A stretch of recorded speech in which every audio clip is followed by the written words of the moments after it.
Hello, everyone, and welcome to another episode of the Board Game Mechanics. I'm Katie, and with me, as always, is... Hey, everybody, what's going on? It is Jason. And it's definitely Jason, as always, because I am the one that hasn't been here for an episode. Just one episode. Yeah. I know, but it feels like a long time because we haven't been really doing them every week, and yeah, it's a madhouse, man. So I've not been off doing, cable access shows or anything. Yeah, she has. Not. Katie's World, party time. Excellent. Sure. That's exactly what I've been doing. You're right. Too busy with my Wild Stallions tour. So, just so much stuff. Yeah. Kid stuff, work stuff, band stuff, kid stuff.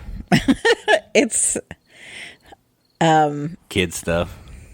Yeah, I got one of those fancy watches to, track my sleep, and it's honestly depressing at how much sleep I'm not getting. Well, I mean, you go upstairs and lay down, and you close your eyes. I do. Then I don't know what happens after that. I don't know. I get a lot of REM sleep, though, sometimes. Not a lot of deep sleep, but I do dream a lot. And I'm also awake a lot, so, 2 for 2. Anyway, enough about that rambling. All this to say, I'm glad to be back. Same bat time, same bat channel with you guys. So, since my faithful correspondent in the field has continuing coverage, I feel like I should use some of that information and talk about news. So I've got 2 bits of news today, just because I really liked them. And the first one, I know Jason's like, "Oh, this is stupid. That's not a game." But I think it looks awesome, and I really want to back this. And it's called Body of Evidence, the Murder Mystery Autopsy game. Okay, so this is very similar to a lot of mystery package kind of things that have come out where there's a case like this one. It's like there's a infamous chef, not just famous, he's infamous, that's died on the evening of his restaurant's grand reopening. So you're working the case. So you get, I think there might be, the newspaper clippings. I'm trying to think of what all they have there. You've got the file, several files to look through. Those kind of things that you kind of get in those games. I played one where there was coasters and little boxes and different things. I don't know everything that comes with this, but definitely some different types of evidence to look through. But what's even cooler is then you get this body. I don't know. I'm assuming it's I think it's with layers of paper, but you have to autopsy this body. I forget what they call it. That it's a CAD or something. I don't know what you call this kind of thing. Paper mache. But it's not like paper mache. It's like layers of paper over this body. So you can you get a scalpel and you cut through the paper layers, and you can cut through the skin layer. There's the muscular layer. They have some little just clips of it. You can see the internal organs. So then you actually go and do the autopsy to freaking get information. That is so cool. Oh my gosh. I don't know if I mentioned this before, but I grew up watching surgeries on television with my mother because she used to type doctor's notes. She was a stenographer and did medical records. And so I just think that stuff's kind of cool, but I also really love consulting detectives. So in a lot of ways, there's some similar veins with that where you're looking through documents and clippings and physical evidence. But then I also get to go a step further, and I get to do the coroner work of actually cutting into this paper body to do an autopsy. Maybe that makes me crazy. Maybe that makes me a weirdo. I think it just is awesome, and I really want to try it. So if you're a weirdo true crime freak like me, watch a lot of NCIS, watch a lot of CSI, this might appeal to you. So Body of Evidence, the murder mystery autopsy game. There are 5 days left on that Kickstarter by the time this episode drops. And it's $37. So it has game in the title, so clearly it's a game. But I don't know how well that cutting into the paper seems weird. I've cut into paper before and I've seen what happens. It rips. So that's what I'm expecting is going to be happening there. You're going to cut in and it's going to like rip. So I don't understand how that works. Maybe I need to look at it. With a scalpel, you need to look at it. Well, I understand it's a scalpel. You said that. Yeah, but like scalpels don't rip stuff like that. You know what I mean? Does it come with a scalpel? I think it does. Oh, that's crazy. It's coming with a weapon in the mail. I think. I mean, I don't know. I mean, because most people don't just have scalpels laying around. Well, it's an X-Acto knife, essentially. Yeah, Papercraft CAD is what they call it. Perform a full forensic autopsy on a Papercraft CAD. I don't know what... Oh, maybe CAD short for cadaver. Papercraft cadaver. Yeah, that makes sense. Yeah. I didn't watch the video that came with it, which is just... It's not like a playthrough, but it's like the intro video. Big surprise I didn't watch the video. That may answer some of these questions, possibly. I don't know. But it looks like it's going to cut right. I don't know. I don't know if it's perforated. The pictures look good, but again, it's a picture. Well, and I don't know if there's like separate, like they're showing putting this toe tag over these like paper feet. So I don't know if like all the body parts are kind of separated. Like you get like a torso and you get the head. Yeah, it's definitely interesting. You're right. Not something I want to play, but it is definitely an interesting concept. And I wonder if other games will borrow that paper piece. Yeah, it's really cool. You can do solo. Oh, so it looks like there's kind of cuts already done. I'm looking at the video. It's like the cuts how the corner always does, like up, like in like a V almost above the pectorals, yeah. and then down in like the square format, so that you can peel it back. So you follow those guidelines. Like you can play this solo. So I know we have a lot of solo gamers that listen to us, or like one of my best friends that we do all the consulting detectives together. Like, I think she would think this is cool. I have some nursing friends who'd be like, dude, we got this. Yeah, so you peel back these paper layers, and you can take out the organs. They're paper organs. They just took out the lungs. It looks so cool. I want to back that. It looks awesome. You can play all your solo gaming that you do? No, I said I would play it probably with my friend Athena. Or any of my other, weirdo true crime friends. Okay, fine. Moving on to something that is, less gory and full of body parts. But also kind of not a new game, and yet in some ways it is. And that is Colossal Cat-in-the-Box. So we have Cat-in-the-Box. It's been out. We've played it. It was a big deal last year at Origins, like gangbusters, man. Everyone was obsessed. So, of course, in Jason's typical fashion, he's like, well, it can't be good. It's so hyped up. I'm like, okay. However,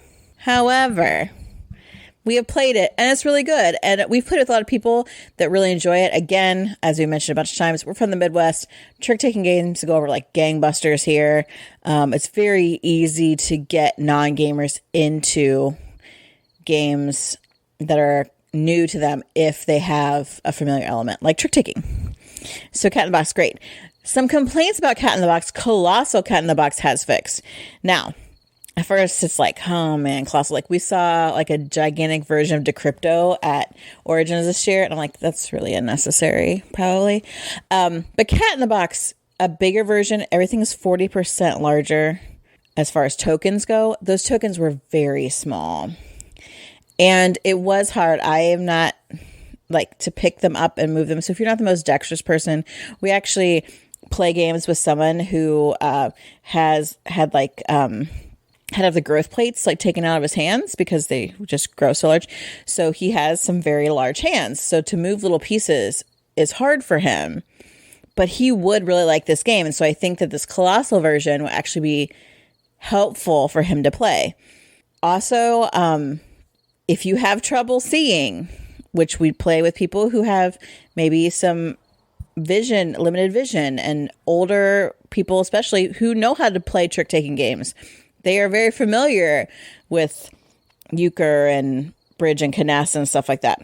So to have a bigger board with bigger pieces so you can kind of see the connections that you're trying to make. They also delineated the colors much better. So there's a clear separation between what's green and what's blue and what's pink and what's red. Because woo, boy. Yeah, the colors are my least favorite part, for sure. Yeah, and they're all kind of similar shaped, unless you saw the screen printing color on it. And especially Jason's Color Week. So those colors look absolutely identical a lot of the time. I think this solves a lot of those problems. Also, they made the numbers bigger on the cards. I think that's great. And actually, I was reading the head of... I just lost the name of the company that does this game. Bezier wanted to introduce this to his mom, and it was really hard for his mom to see, the board. So, thus, Colossal Cat-in-the-Box. So it's not just a bigger game. It comes with game trays, little cat heads, keep your player pieces in, unnecessary, but also game trays organized in the box, which is kind of nice. And it comes with 2 expansions. So one creates some more links between the different spaces on the board to make kind of that connecting points easier to get. Another expansion actually makes it harder to create a paradox, which is where you're playing over, you aren't able to play a card in the correct color because that number has already been played. The spaces then on that new board in that expansion have 2 numbers on them. So it makes it a little bit easier to use them. So I thought that was really cool. Also, you can get cat plushies. And who doesn't love a cat plushie? I know I do. So if you like Cat in the Box, but you're like, ooh, man, a little bit tough on the eyesight or the dexterity or whatever, or you're like, I just haven't been able to get it, check out this Kickstarter. If you like it a lot and you maybe want expansions, you're like, well, maybe I'll give away my original Cat in the Box to somebody. We do this a lot because I want the Colossal one with the expansions. Maybe you're like, hey, I need a black cat plushie. Check out this Kickstarter, Colossal Cat-in-the-Box. 11 days left. And to get just the Colossal version with the 2 expansions, it's $59. Yeah, man, that stinks. I really want those expansions. We already have the game. I mean, the bigger is cool, I guess. The colors are so much easier. The colors are easier, yeah. But do I want to buy the game again? Not really. I don't. I mean, we know some people that really liked it, and I'd be willing to give them our version. Or they could just give me $49. I'll mail them our game and Lita, and it'll be like they bought this game. Our cat is definitely not like this cat plushie. No, that cat plushie is probably way better than our cat. It's much more well behaved. Although currently she's at least sleeping on the couch and not up in my business trying to lay across my computer. So there's that. Yeah, that's true. That's a win. She's trying. So that is all I have for news.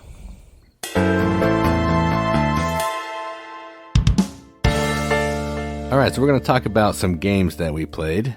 We actually have played some games since Katie was off last time, and we've had some game get-togethers since then, so let's get to it. So the first one we're going to talk about is a game we picked up at Origins, mostly because I liked the game that it's based on, and it was $20. You know how I feel about a $20 game. And this is Joan of Arc, the Orleans Draw and Write. And this is effectively a pull chips out of a bag, write stuff down on a paper version of Orleans. Has a similar vibe. Orleans, if you don't know what that is, it's a bag building game where you're getting chits, putting them in a bag, pulling them out, using them as workers to do things. In this one, you're pulling a certain number out of the bag based on the number of players. Everybody's going to, when it's their turn, they're going to draft one, take an action based on that character. Like you may be able to build a building, you may be able to move around on this map and collect goods. If you take a farmer, you may just be able to cross off some goods. The knight will let you take a land path through the map. The sailor will let you take a water path through the map. The scholar will let you move up the education track or scholar track, whatever. And you're just trying to move up on tracks, build buildings, score as many points as you can over the course of a certain number of rounds based on the number of players. It has a lot of the similar DNA as Orleans. Setup is way faster because you just take out a piece of paper and give it to everybody and shuffle the little chits in the bag and you're done. But it has a similar vibe. If you've played Orleans, this will feel familiar to you. If you haven't played Orleans, this is easy to learn. The rulebook's pretty good, and it's once you figure it out, there's a lot of stuff going on the paper, but once you figure it out, it's okay to like deal with. So I enjoy this. I still like Orleans better. I think this might be something that would come out more because it's easier to set up, takes up less table space. But as far as a game goes, Orleans is deeper. But I did enjoy this, and I want to try the solo side because I think that could be cool. And I also want to try the separate buildings that are cards that you just buy the card, and then once the card's gone, no one else can buy it. So it just classes up the buildings a little bit and gives some variability. So what did you think of this one?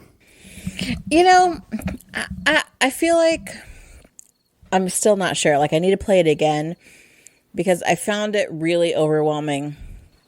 I feel like if you're going to do, this is technically a draw and write, draw out of a bag and write.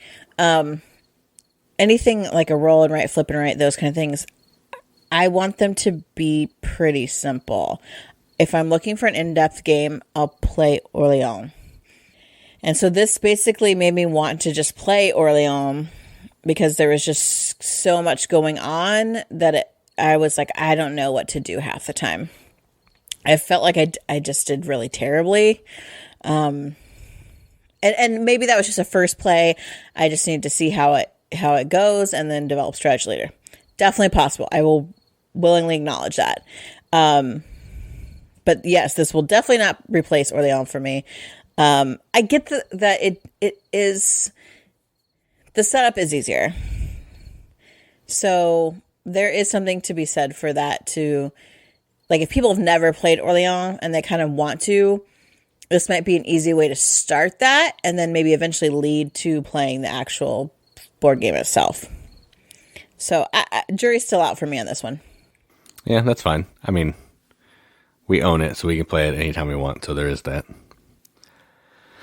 All right, so next up is a game that we picked up at...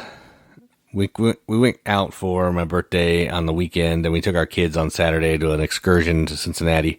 And there was a game store there, and this game was actually there. And I wanted to back it on Kickstarter, but I didn't because I'm cheap. But at the game store, it was $20, and that felt good to me. And that is Isle of Trains All Aboard. Now, we have Isle of Trains, the base game, the original game.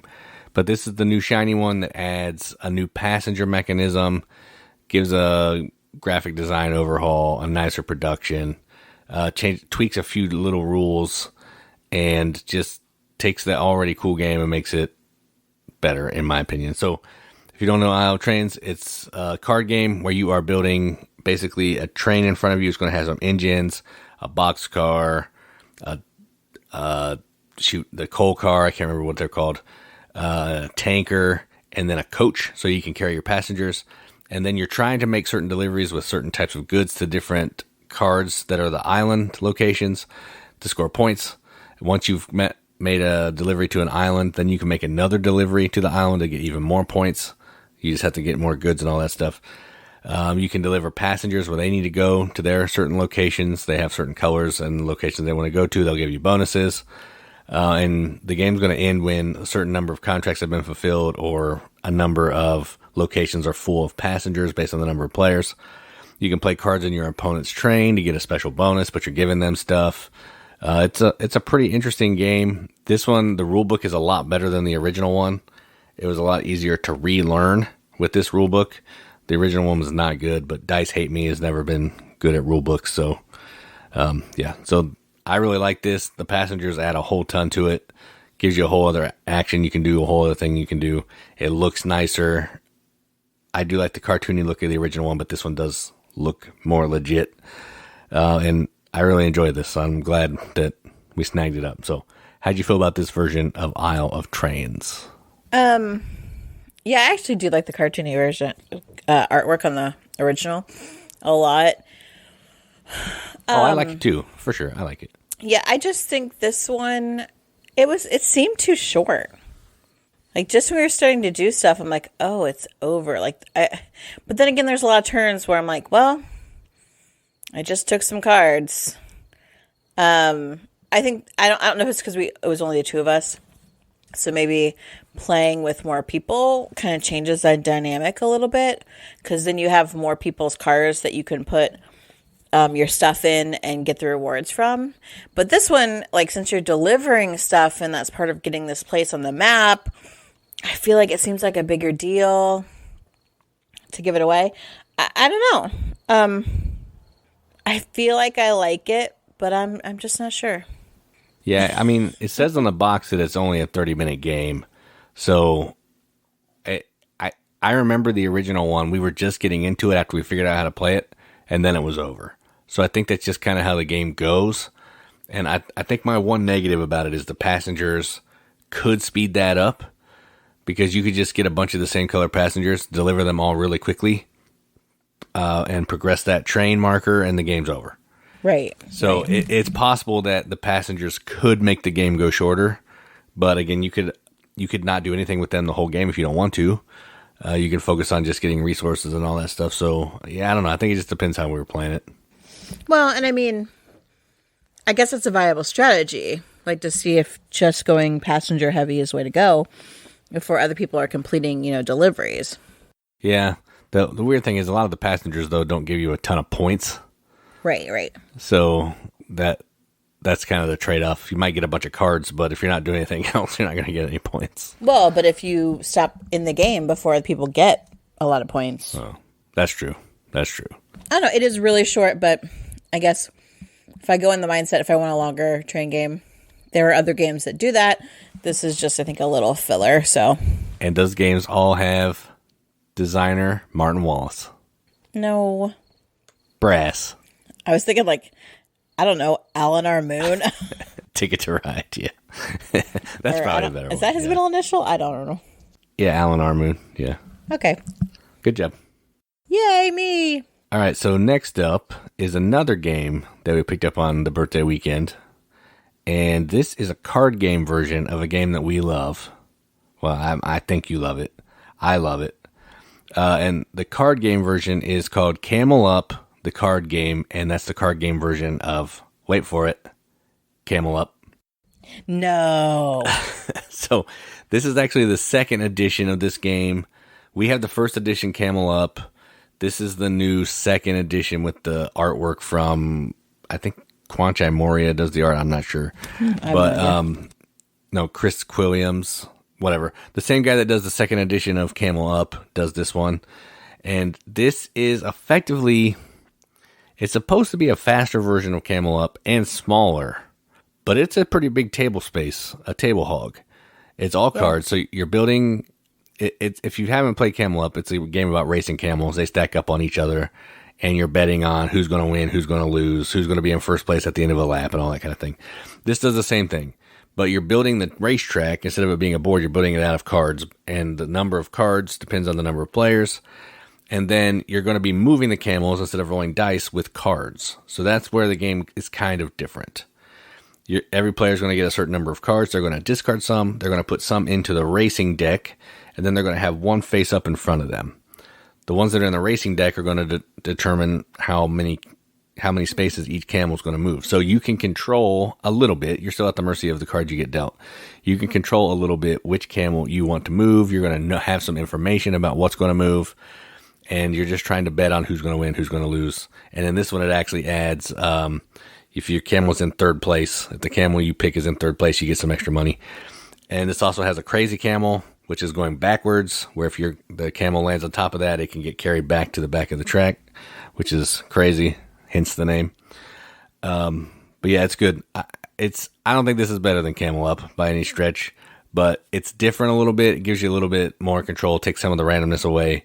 And I think it's different enough that I can see some people liking one and maybe not the other. I don't know who those people are, but yes, I like this game, but I like Camel Up a little bit better. So how do you feel about this one? I liked this.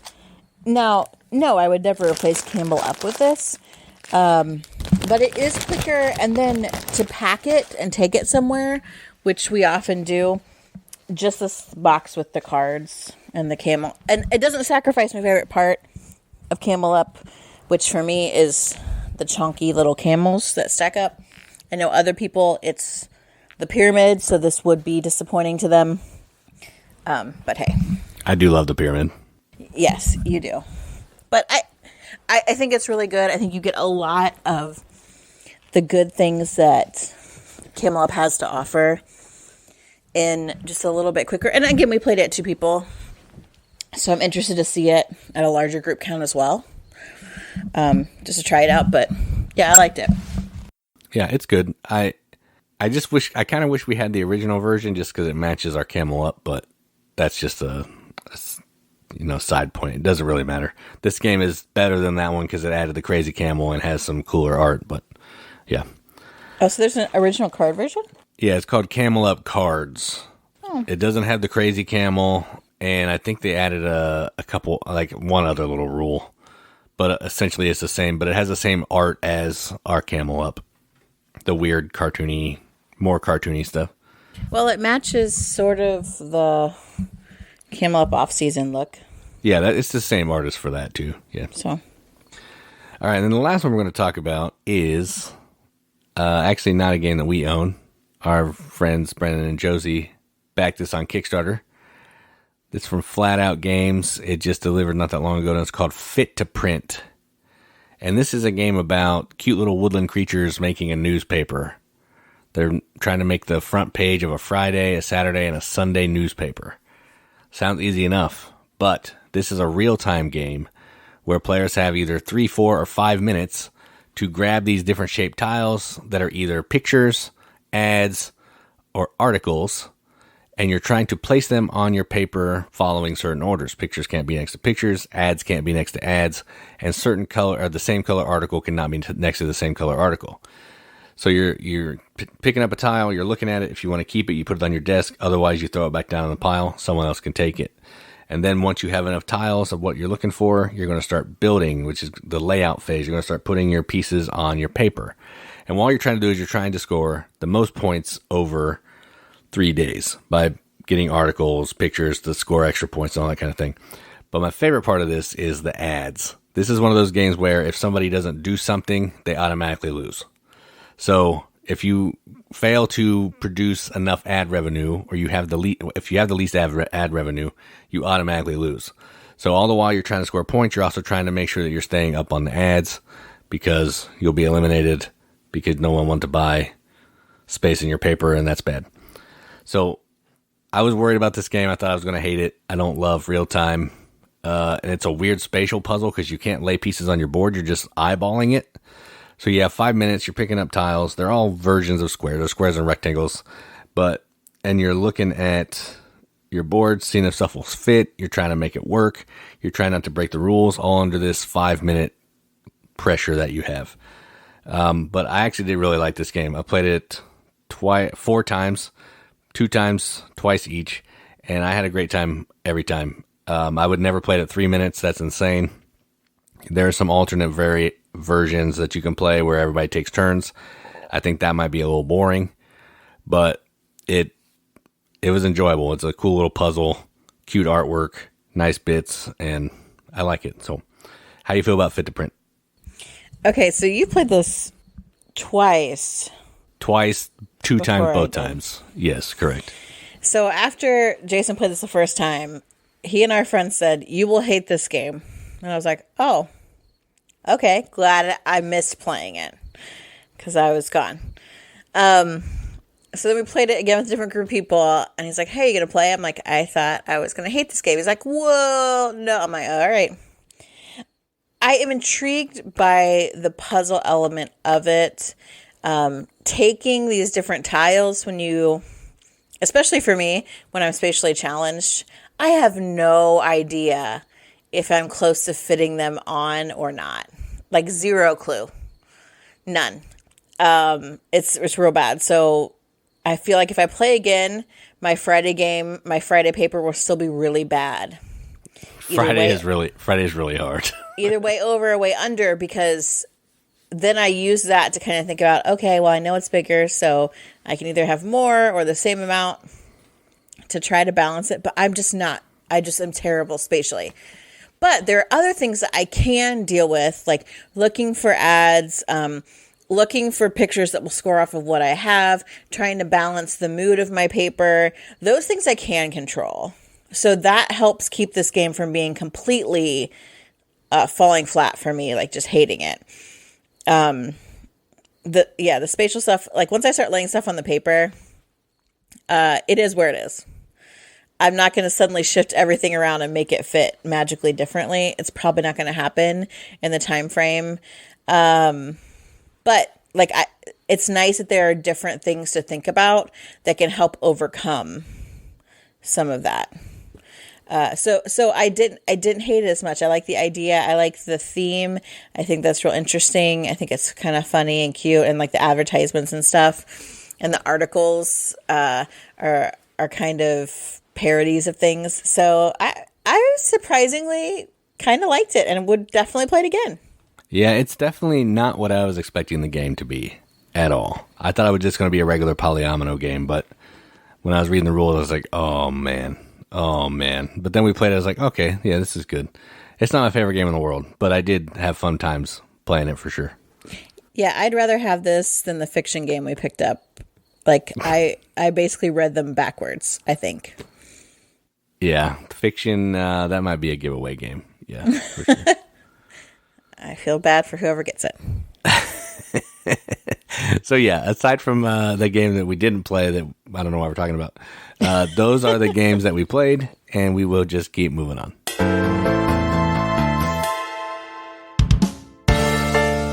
Okay, so we did ask in our Discord chat or something.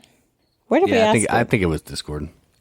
You know, what topics that you're interested to see. I have a running list that we go and look from anytime I think of something or I see something on someone else's like Facebook page or game group, or we talk about it at a game night, and I'm like, oh, we should talk about it in the podcast.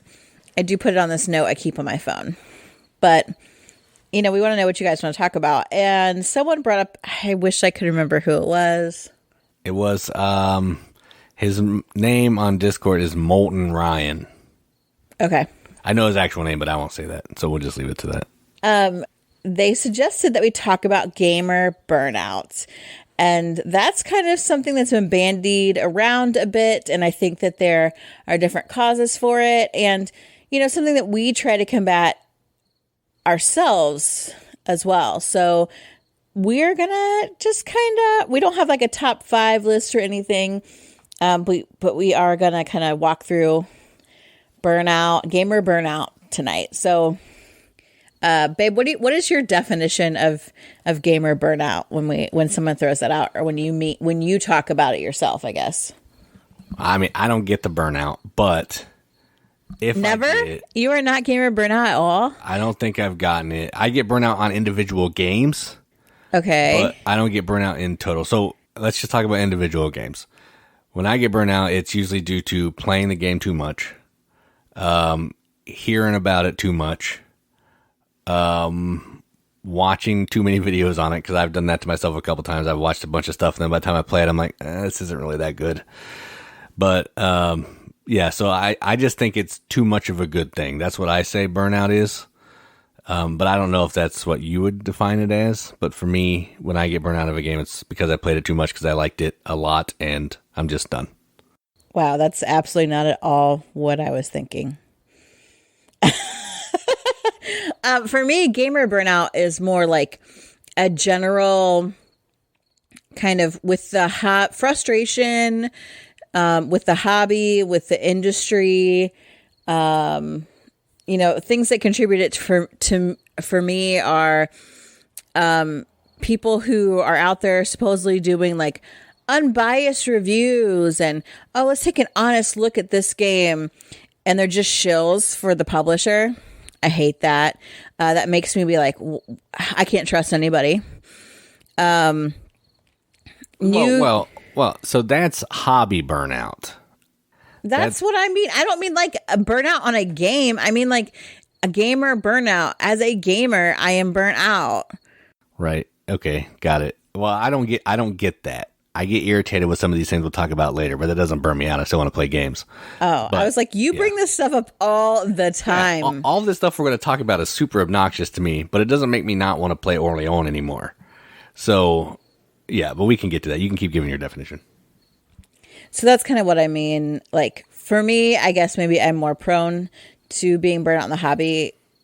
I think in some ways because I have so many other hobbies and other things that, like, I'm just, and I'm a major extrovert. So if people are there, whether we're playing games or doing something else, I'm in.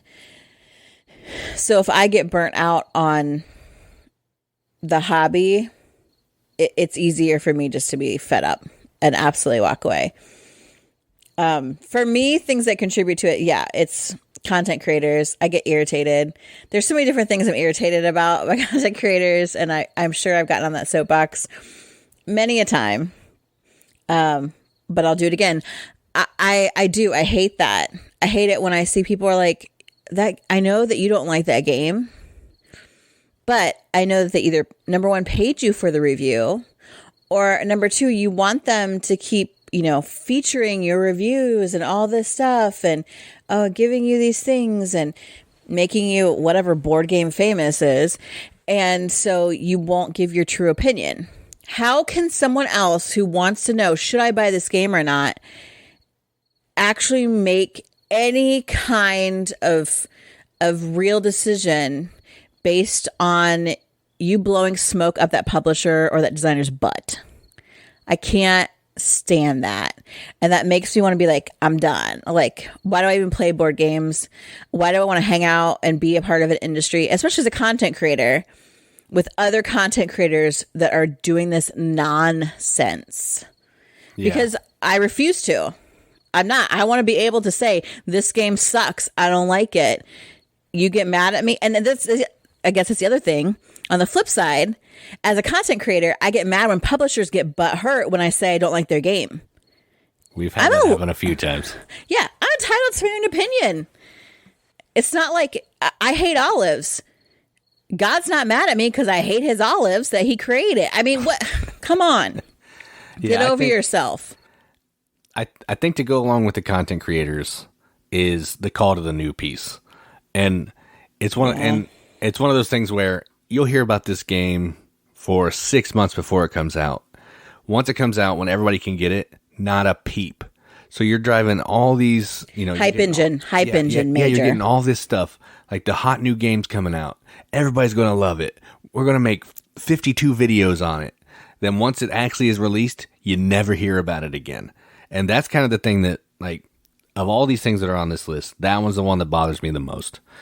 I've been trying to find different video reviewers, different content creators that do none of that, that just find games that they like, grab them off their shelf and play them, because that is kind of, it lets me remember, hey, I like these games because games are fun, not because it's new, and new equals better, aka Barney Stinson's motto.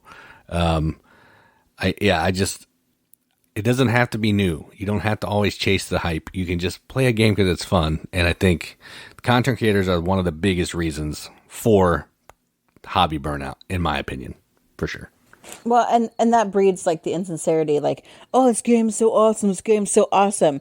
If it's so awesome, I should hear about it. When you're still playing it in a month, in 6 months, in a year, in 10 years, instead of it just disappearing. Like, we have that instant culture. We have that hype culture really bad in the board game industry. And I think, it frustrates people because then it's also like a huge money suck. And games. Well, yeah, right. Because the games aren't cheap. So as new games come out, they're always more expensive. It's just the way the world goes right now. So you have all these people talking about these hot new games. Price has gone up crazy. People are sinking more money that they don't have into this game that once it comes out, no one talks about anymore. They don't have anybody to play it with that can contribute to it. So they have all these games on their shelves, and they have no gaming group. That can get irritating and frustrating. I do get that sometimes. Like, sometimes I want to play and nobody's around to play. But, yeah. So I get all that stuff. I mean, I don't really like. I know some people that listen to us. I know some of you guys. There is a FOMO aspect, like, oh, everyone talked about this game that was hot at Gen Con or this game that's out at Essen, and I want to play it. I don't have FOMO. I'm like, eventually I'll find it at half price books, or it'll show up at an actual retail store, and it'll be a Black Friday sale because that's Jason's big deal, and we'll actually be able to buy it. Or like Isle of Trains, it just happened to be on a shelf in a game store. Right. Or one of our friends, lost their mind and went all in on the Kickstarter, and we're like, yes, we will play that with you. Thank you. So I don't really have an issue with FOMO, but I know some people do, because maybe there's like, I may never see it again. And there are some games that have come out and they're hot, but we don't get a lot of reprints as often as I think we really should for some games. Or they do it again and it's like deluxe version, and not everybody wants that deluxe version. We just want a regular one, which is a whole other issue, I think, entirely. I also don't have a problem with lack of gaming groups, because I feel like we know lots of people that play games. I mean, I'm not playing it. I don't need to play games with somebody every night. Right. So, yeah. I think it's just scheduling. The scheduling has been a problem right now, so I kind of just lumped it in with that. That's just adulting. Yeah, that's adult responsibilities. Yeah. And so then for us as content creators, a lot of these all kind of come together. We have to deal with other people's content and like, oh, look at all their likes. Katie, why don't you be on more videos and just show your boobs and hold games? And I'm like, I'm not a shill, which is a whole other issue that makes me mad about the board game industry, how women are treated. But that's a whole nother. I'm just going to let that go. Yeah, that's not this podcast. That's not this particular podcast episode. That does burn me out sometimes when I look at Kickstarter. I'm like, why does that tiefling have to have ginormous boobs? She can still be a witch without them. But for us, like, we still like to make content. We still like to play board games. And I know that you guys listen to us and want to hear us. And sometimes it's hard for me to keep, I mean, obviously we've kind of moved to an every other week podcast situation because it is so hard to balance our life and some of this stuff and not be burned out by it. So we're just kind of thinking of some ways, like, how do we fight burnout and find that love for the hobby again, or rekindle that love for the hobby? So babe, you say you don't really get burnout, but I know sometimes you get really frustrated. So how do you deal with that? Well, I really don't watch a ton of videos anymore. I used to watch them all the time. I used to love Rado. He was my man. Like, it's true. Rado was my guy. We burned the body pillow effigy. It was just sad. Yeah. So, like, and then, like, it just started shifting to something that I didn't want to watch. He started covering games I didn't care about. He left, he stopped covering the good Euros that he just played because he loved them. And he shifted over to, he's getting paid to play this now. And it's a game I've never heard of and I don't care about. So I just stopped kind of watching as many videos. And I just play games that we have on our shelves. We have a bunch of games that I still need to review. I just don't have any interest. So I'm kind of burnt out on reviewing games that I don't care about. And I am just enjoying grabbing games off the shelf and playing them. Grab an old game, bust it out, blow the dust off, just have a fun game, playing old busted Euros, stupid party games, whatever you like, to just have some fun, remember why you love board gaming, and shut the videos off, but not ours. Other people's videos. Shut those off. But yeah, that's kind of what I do. I just play the games you have on your shelf. You bought them for a reason. You own them for a reason. So, I don't know. There's a new game is out. You probably have an old game that does 70% of what it does. Just play that. That's what I would recommend. Yeah, I've never watched videos, really, or listened to podcasts, not even our own. So that hasn't bothered me. I do try to keep an eye on, like, the gaming groups on social media. Those are awful. Well, specifically Facebook, because, I'm old. And that's what people of my certain age, that's our social media thing. And yeah, it's awful. So I just dropped out of a bunch of them. There's maybe maybe 2 or 3 that still come from my feed. And even then, I do not actively read the posts. And I sure as heck don't get into the comments. Because that's generally the worst. Don't go into the comments. You'll never come out. You won't be the same when you come out. Yeah, I don't even like just read them for funsies, kicks and giggles, because people are a-holes in the comments. They're all tough online because they don't think about these are all real people. And for such a hobby that should be the most inclusive hobby, board games are about spending time with other people, spending time with family. I mean, as long as you agree with the person who's playing that game 110%. Otherwise, you're out. Well, and so that's the other thing. Like, people get butthurt when I say I don't like this game. Who are you to say, no, you're wrong? It's my opinion. Again, I think purple is the best color. You can tell me, no, I think the best color is blue. Great. Good for you. And I would say, if you have blue, don't have purple, because I can't tell them apart. That's what I would say. Right. Like, I'm not dyeing my hair green. I'm dyeing my hair purple. It's my favorite color. It should be the same with board games. So I really stay off those groups.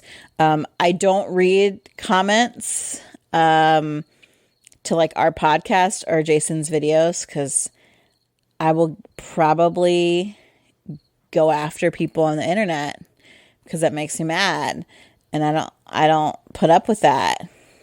So I usually stay out of a lot of the social media stuff, because that will get me burnt out real quick, for sure.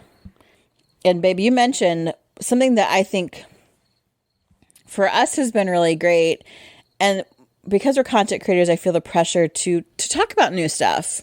Because I feel like, well, isn't that what people want? Do they want to know what's new? Like, oh, are we letting them down because we're not covering the new hotness? Every channel does that. Well, that's true. And sometimes I don't want to play that new hotness. I don't care about that. I want to play my favorite game. You know, I want to play a game that's, heaven forbid, 5 years old, 10 years old, because I really love it. But when I go back to those games that you know, led me down a certain type of, you know, mechanic, or that got me into, that were early games in my board gaming kind of, I don't know, lifestyle, I don't know what to call it. It reminds me of why I really love board games and really love the hobby, and why we wanted to start doing something like a podcast, doing something like videos and reviews, is playing those games I really love. I just got out a case of Consulting Detective the other day with my friend, and I was like, dang, you know, I really love deduction. I really love this stuff. Like, this is good. This is good. This is a good game for me. Well, and I mean, we're going to be playing through Clank Legacy for the third time. That's not new. No. So it's clearly, you know, it's a good game. We enjoy it. We're playing with people who've never played before. So we're going to just play it again. We're going to have fun playing a game that's not brand new, but it's still good. And I think that's the big thing, is just because a game's not new doesn't mean it's not good. There's a podcast, a video channel that I really like called Board Gyms. He only looks at old games. It's got to be crusty and old and dirty, or he won't look at it. And that's his catchphrase. Just because a game is not new doesn't mean it's not good. So yeah, I don't know. Just play some games. Play the games that you have, enjoy them, and that may help. Well, and also like playing like those tried and true games, the games that you know are good, with good friends. Like revisiting a game where I'm like, oh yeah, we played that a ton, whatever. But to play it with new people who've never played it before and see them be like, oh, this is a good game. It like really reignites kind of my passion for the game and for the hobby. Like when you see someone else really enjoy something that you enjoy, that you know is good, and they get into it, like that is for me a really great cure to burnout. Yeah, and I like, one of the things we have done here is find a different hobby. I mean, I have some other hobbies. I play in a band. Katie likes to read. We talk to our kids occasionally, you know, all that kind of thing. So maybe just take a break. Sometimes a break is good, and then you realize, oh man, I really miss playing games. You bust out your game, and maybe it'll reignite the fire. But, it's okay to have more than one hobby that you like. That's completely acceptable. So maybe try that. Yeah, for me, that was really hard for a long time.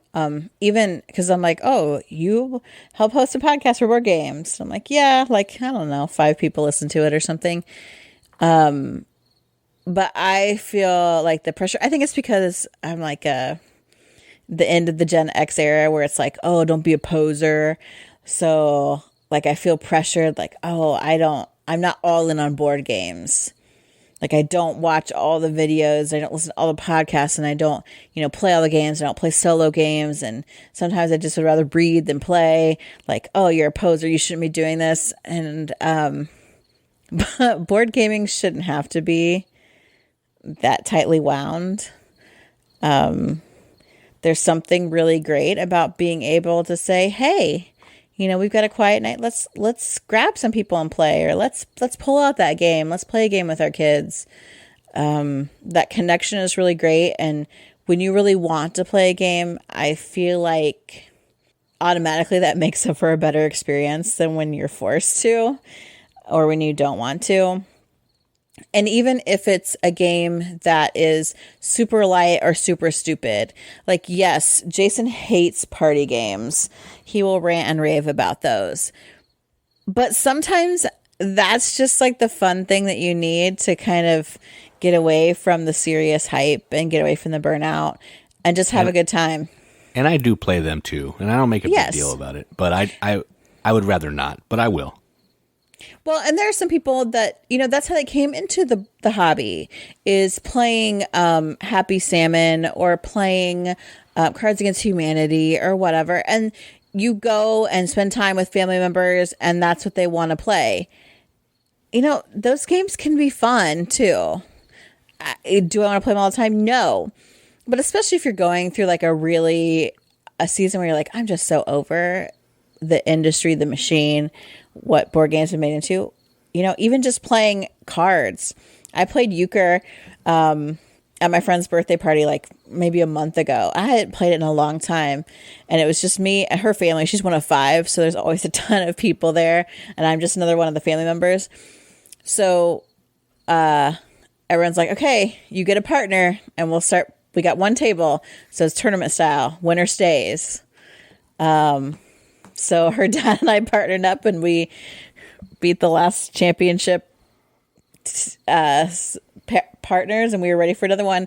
It was fun. Like, it reminded me of what I love about game strategy and hanging out with people, and the slight trash talking, and just the luck of that great hand. Like, it was good. It was really good. And there are other trick-taking games. I played tons of them now, and we've done videos and podcast episodes, and I've even written reviews about trick-taking games. But just going back to the basics of euchre was like such a healing balm for me in the middle of some like stuff that I really hate about the industry. So often I think that can be a way to kind of combat some of that burnout for sure. Yeah, one of the things I like to do, it's not on the list, but if I really want to play a game and I can't, I'll just get a game out and I'll play it 2 players by myself. Set it up, play it, try different strategies, beat myself up. I mean, that's the only way I'm going to win, honestly. So, I'll just get a game down, play it. Maybe something I want to play with some other people. I want to relearn it, or I haven't played it forever. I was like, man, I really want to play that game. Do I need to keep that game anymore? So let's check it out. So I don't know. Maybe play a game with yourself. Maybe that'll help. I don't know. It helps me, keep some of the old games that are on our shelf for fresh. Remind me why I like it. Some of that kind of stuff. So I like to do that. That might not be for everybody, but it works for me. Yeah. So I don't know if this has been helpful or not, if this is a discussion that you wanted, but I think gamer burnout is real. I think after going through the pandemic where people really turned to board games, the industry was like, hey, we're not just a niche hobby. This can be a big deal. And with that comes some benefits, but a lot of negatives that can lead to burnout. So don't let yourself get burnout. Think about, maybe you take a break from the content creators. And if that means taking a break from us, that's okay. Someone see this when or comments on the video. Someone said I was annoying. So maybe I'm annoying. Cool. Don't listen to us for a while. I may not even show up on the podcast anyway, so you're fine. Mute those gamer groups for a while. Back off those. Don't read the comments. Play your old and busted. Play your tried and true. Play nostalgia games. Play easy, light, funny, stupid games. Play games alone. Play games with good friends. Board Game Arena is actually good too. You can play with some friends from across the country that you never see, and you don't have to sit around, and when it's your turn it pops up and you still get to play some games, but leisurely. They can take a month to play a game, so that that might help if you're into that. Yeah, Jason does that a lot, and I'm like, I don't know how to do that, but it seems like it would be fun. I would rather play the physical game, but I did play... Same, for sure. I played Consulting Detective over Zoom during the pandemic, so it's not impossible, I guess. So what about you guys? Are you burnt out on the hobby? Or are things feeling pretty good? Do you have suggestions on how you fight burnout? Things that you think might work? Things that you're going to try? We would love to hear from you. I just said I don't read board games groups. I do read our Facebook group, #TheRiveted. We have a Discord channel that we have some chat in if you're interested in that. I don't know how you find that. It's tagged on our Facebook page, I believe. And okay. You used to be able to get to it on the website, but they took that link away, so I think just Facebook. Okay. If you really want to find us on Discord, we'll figure it out. Yeah. Shoot us a message or something. Shoot us a message or something. I do pay attention to what our group does because you guys are one of the bright spots, and finding those bright spots in the game industry. Like Jason said, he loves to watch retro games and stuff. That can be helpful too. So we'd love to hear you share those tips, tricks, what you're doing, how you're feeling. If you're feeling burnout, maybe we can help you feel better about board gaming.